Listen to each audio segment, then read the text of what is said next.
பிரியமானவர்களே, இயேசு கிறிஸ்துவின் நாமத்தில் மீண்டும் உங்களை அன்போடு வாழ்த்துகிறேன். இன்றைய முத்திலே உங்களை சந்திக்கிறதிலே சந்தோஷப்படுகிறேன்.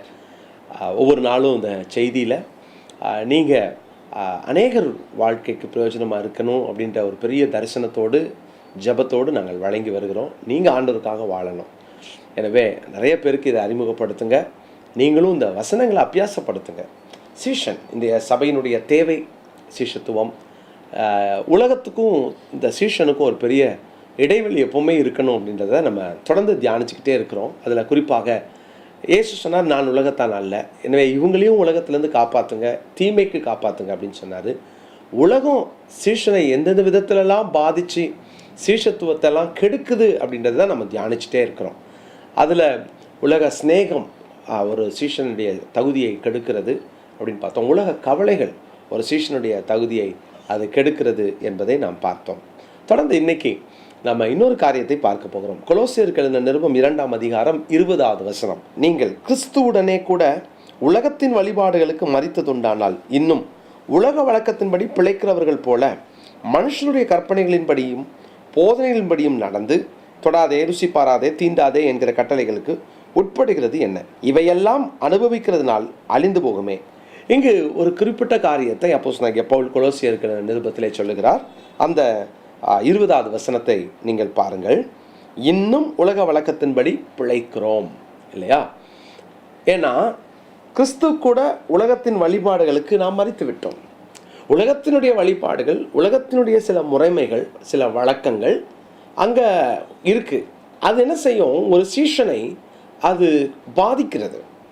இப்போ நான் உலகத்துக்குள்ளே போகிறேன், உலகத்தாரை போல நான் வாழ்ந்தாக வேண்டும், உலகத்தின் வழக்கம் இதுதானே அப்படின்னு சொல்லிட்டு உலகத்தின் வழக்கங்களுக்கு ஏற்றாற் போல நாம் நம்மை மாற்றிக்கொள்கிறோம். இன்னும் அதுக்கு நம்ம மறிக்கலை.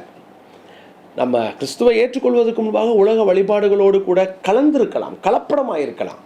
ஆனால் இப்போ நான் அப்படி கலக்க முடியாதே. நீங்கள் ஓசியாவில் வாசித்து பார்த்தீங்கன்னா, அந்த ஓசியாவில் இப்ராஹிம் இஸ்ரவேலை பார்த்து கர்த்தர் கடிந்து கொள்ளுகிற ஒரு கடிந்து கொள்ளுதல் மிக முக்கியமானது. அவர் சொல்கிறாரு, நீ அசுத்தங்களோடு கலந்துருக்கிறார், அந்நியர்களோடு கலந்துருக்கிறார், உன் பாத்திரத்தில் அசுத்தம் இருக்குன்னு சொல்கிறார். அப்படின்னா இதெல்லாம் எதை குறிக்குது அப்படின்னா கலப்படங்கள். கல்யாணம் அப்படின்னு ஒன்று எடுத்தாலே நல்ல நாளான்னு பார்க்குற நிறைய கிறிஸ்தவங்க இருக்காங்க இல்லையா? சில சடங்குகள், சில சம்பிரதாயங்கள், இன்னும் இதுக்கு நம்ம வெளியே வரவே இல்லை. இயேசுவை ஏற்றிருக்கலாம், நான் அபிஷேகம் பெற்றேன்னு சொல்கிறோம், ஆவியானவர் இருக்காருன்னு சொல்லி அனுபவிக்கிறோம். என்னென்னமோ நம்ம ஆவிக்குரிய நிலைமையில், ஆவிக்குரிய வாழ்க்கையில் எங்கேயோ உயர்ந்த ஸ்தானத்துக்கு போயிட்டோன்னு நினச்சிக்கிட்டு இருக்கோம். ஆனால் உங்களுக்குள் உலக வழக்கங்களுக்கும் வழிபாடுகளுக்கும் நீங்கள் சிக்கிக்கொண்டு அதிலே தடுமாறி கொண்டிருந்தால் நமக்கு உலகத்தாருக்கும் என்ன வித்தியாசம்? எத்தனை நேரங்களில் உலகத்தாரை போல வாழ்கிறோம். இன்றைக்கும் நிறையா தேவனுடைய பிள்ளைகளுக்குள்ள உலகத்தார் பார்க்கிறதை போல ஜாதி வெறியோடு, ஜாதி வித்தியாசங்களோடு வாழ்கிறவர்கள் உண்டு. அது உலகத்தார். அதெல்லாம் இன்னைக்கு தேவனுடைய பிள்ளைகளை சீஷர்களாய் இராதபடி அது கெடுத்து போடுது.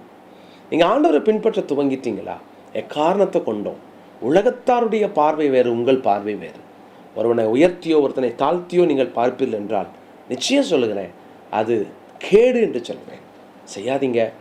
அவர் உலகத்தாரை போல, உலகத்தின் வழிபாடுகளைப் போல நீங்களும் அந்த நல்ல நேரம், கெட்ட நேரம், நட்சத்திரம், நாள் இதெல்லாம் பார்த்து உங்கள் வாழ்க்கையை கெடுத்து கொள்ளாதீங்க.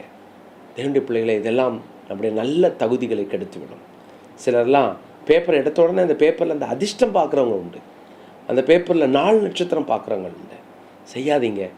தேவன் படைத்த எல்லா நாளும் நல்ல நாள். தேவன் உண்டாக்கின எல்லா மனிதனும் தமது சாயலின்படி தான் உண்டாக்கினார். உங்கள் ஆண்டவர் எப்படியோ தப்பாக ஆண்டவர் வைக்கலை, உங்களை கீழே வைக்கலை.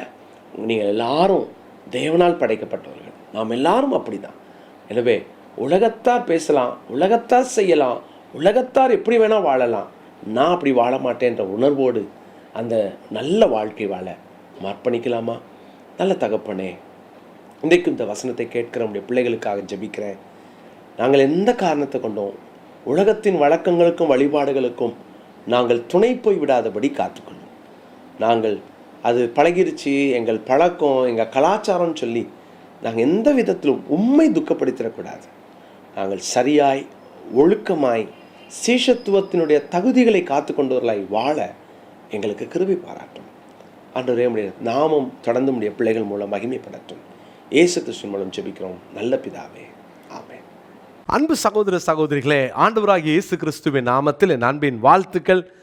விக்டோரியஸ் மினிஸ்ட்ரிஸ் பைபிள் இன்ஸ்டியூட் மூலமாக 9வது அணி, இந்த 9th பேட்ச் பிடிஹெச்சுக்கான இந்த வகுப்பை துவங்கவிருக்கிறோம். இது 3 ஆண்டுகள் இரவு செவ்வாய் மற்றும் புதன்கிழமைகளிலே இரவு 7:30 மணிக்கு துவங்கி 8:45 மணி வரை நடைபெறும். இது ஜூம் மூலமாய் நடைபெறுகிற வகுப்புகள். ஸோ இதை பார்க்குறவங்க இதை மற்றவர்களுக்கு நீங்கள் அனுப்பி வைங்க.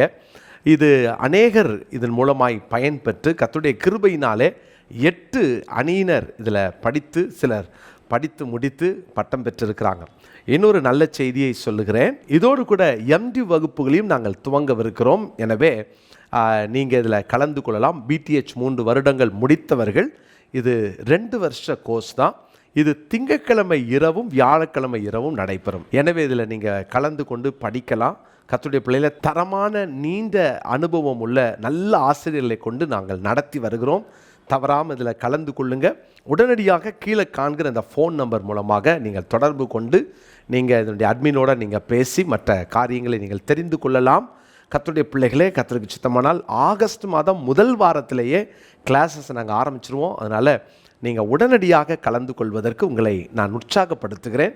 நிச்சயமாக இந்த வகுப்புகள் உங்களுக்கு பிரயோஜனமாய், கண் திறப்பாய், உங்கள் வாழ்க்கையை மாற்றக்கூடியதாய், கர்த்தருக்காய் நீங்கள் எழுந்து எரிந்து பிரகாசிப்பதற்கு பிரயோஜனமாய் இந்த வகுப்புகள் இருக்கும். மாற்றமே இல்லை. உடனே கலந்து கொள்ளுங்கள். கர்த்தர் உங்களை ஆசீர்வதிப்பார்.